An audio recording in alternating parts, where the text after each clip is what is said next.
Okey, Assalamualaikum. Selamat pagi. Okey, di dalam teknik menjawab KEBAT Biologi SPM ini, kita akan fokuskanlah ya kepada soalan-soalan aras KEBAT. Pemikiran KEBAT ini ada 6. Pengenalan format KSSM baharu yang bermula tahun ini 2021.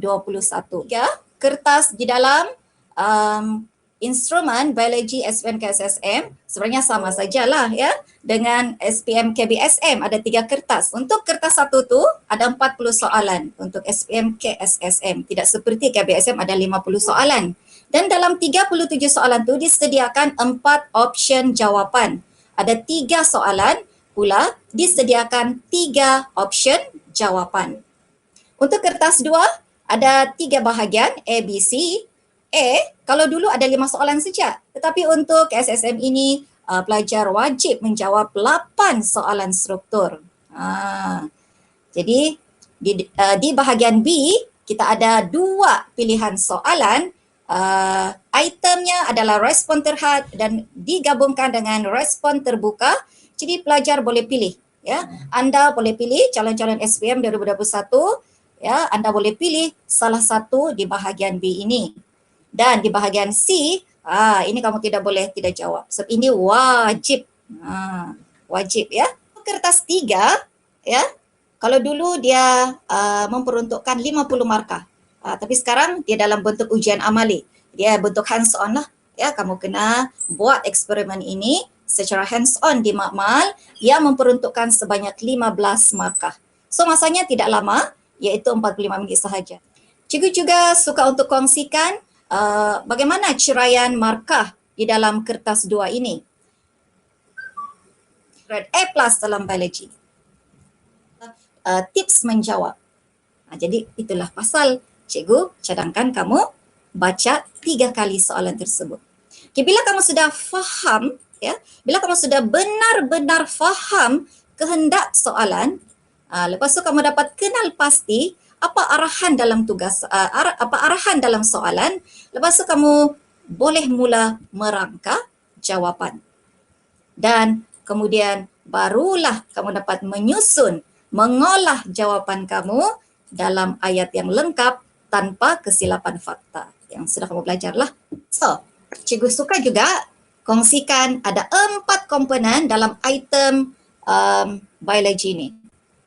Okay, yang pertama, kamu akan nampak ada raja, ada jadual, ada pernyataan, ada persamaan kimia dalam soalan biologi. Itu semua ya adik-adik calon-calon 2021 pelajar sekalian, itu kita katakan sebagai stimulus. Kemudian kamu mestilah tengok markah kan? Mesti tengok markah supaya kamu tahu macam mana poin, ya, berapa poin yang perlu kamu tulis. Dan kamu mesti tengoklah arahan tu. Ada arahan dia. Wajarkan, cadangkan. Itu memang arahan-arahan ya untuk item KEBAT. Tapi tidak asing bagi kamu surahnya. So kamu sudah diperkenalkan dengan arahan-arahan ini semasa kamu menengah rendah lagi. Masa form 1, form 2, form 3. Jadi sebenarnya tidak asing bagi kamu. Okey, yang keempat iaitu tugasan. Cikgu ringkaskan sebagai T. Jadi barulah kamu tuliskan konsep, fakta yang berkaitan ya dengan soalan yang ditanya tu ya. Dan dalam tugasan itu biasanya dia ada keyword yang akan memberikan kamu idea macam mana mau rangka jawapan kamu. Okey, cikgu bagi contoh soalan. Contohnya untuk rajah dan juga pernyataan dalam soalan itu, itulah stimulus. Seorang peladang mahu menghasilkan pokok pisang dalam jumlah yang banyak dalam masa yang singkat untuk tujuan komersial. Okay, huraikan itu ya adalah arahan. Kemudian kamu lihatlah juga dia punya markah tu, jangan lupa markah dia 4 dan juga teknik. Teknik itu adalah tugasan. So ini adalah cadangan jawapannya. Okay, bila eksplan itu dimasukkan ke dalam larutan yang bernutrien, dia akan membahagi secara mitosis, lalu membentuk callus dan akhirnya berkembang menjadi anak pokok, dan anak pokok ini boleh ditanam di tanah. Ini untuk pertanian, ya, pertanian moden. Jadi kita boleh menghasilkan benih-benih pisang dalam jangka masa yang singkat sahaja. Okey, cikgu bagi lagi contoh item ya yang tidak lazim, item-item kebat dalam biologi ini. Ini kalau cikgu tidak silap telah ditanya pada tahun 2016. Ini SPM 2016 ya. Pengusaha ladang tembikai komersial di Jepun berjaya menghasilkan tembikai bentuk segi empat.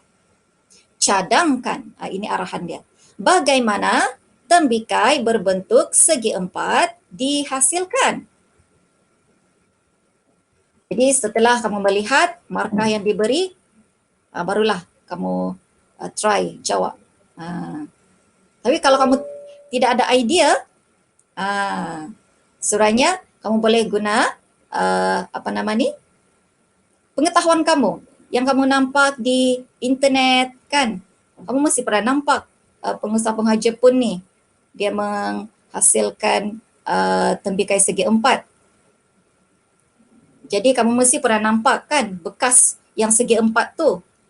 Jadi tembikai tu dimasukkan di dalam bekas segi empat tu, and then buah ni akan menjadi berbentuk segi empat. Jadi bila kamu mention menggunakan bekas plastik berbentuk segi empat dalam jawapan, dapatlah 1 markah. Okey. Dan buah tersebut akan mengikut bentuk bekas tersebut. Dapatlah ya markah kedua. So ini yang cikgu bagi ni lebihlah, poin dia lebih. So dapatlah 2 markah penuh. Okay, cikgu kongsikan juga contoh-contoh kesilapan calon ya. Biasanya calon akan kata larutan tersebut adalah hipertonik, terus nokta. Tapi dia tidak bagi perbandingan ya. Dia tidak bagi perbandingan. Dia mesti sambung lagi di hujung. Larutan tersebut adalah hipertonik terhadap sel tumbuhan. Supaya nampak perbandingan tu keupayaan air pada sel tumbuhan dan juga larutan tersebut. Lepas tu lupa letak perkataan sel. Dia mention tumbuhan menjadi flasid saja. Tapi sebenarnya yang mengalami plasmolisis dan akhirnya menjadi flasid itu merujuk kepada sel. That's why sel itu wajib kamu mention di dalam jawapan hadapi semasa menjawab soalan item kebat. So, apa tips dia? Okay, Cikgu Win mau bagi tips kebat dalam menjawab soalan ini. Kamu elakkan hanya menyatakan fungsi komponen. Contohnya kamu teringat mau kasih kait dengan fungsi mitokondria. Tapi kalau kamu hanya mention mitokondria menghasilkan tenaga bagi pengangkutan ion kalium. Tapi itu tidak mendapat markah. Jadi jawapan kamu hendaklah dalam bentuk ayat yang negatif. Apa bentuk ayat negatif Cikgu Win?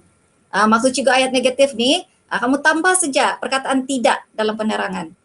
Cikgu, belum lagi saya betul-betul faham. Macam mana tu Cikgu Win? Okey, mari cikgu tunjukkan lagi macam mana membuat ayat negatif ni. Begini adik-adik. Bila kamu mention racun cyanida itu merencat proses respirasi, kamu terus kaitkan dengan ion kalium itu tidak dapat diangkut kerana tiada tenaga ATP, kerana mitokondria tidak dapat mencana tenaga. Alright, so teacher dah tengok dah video dan kamu pun sendiri nampak teacher simplifykan dia. So terima kasih Cikgu Win Wainin atas bengkel teknik menjawab tu. So kalau kamu nampak memang macam tu cara dia. So kamu dah faham pasal kertas 1, kertas 2, kertas 3. Kamu juga dah dimaklumkan untuk teknik menjawab soalan kebat.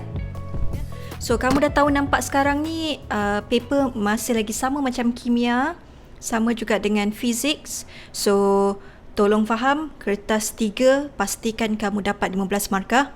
Okey, kalau kamu yakin kamu boleh buat eksperimen untuk biologi, proceed kepada eksperimen biologi, okey? So lepas tu mungkin kamu ambil fizik ataupun kamu ambil kimia.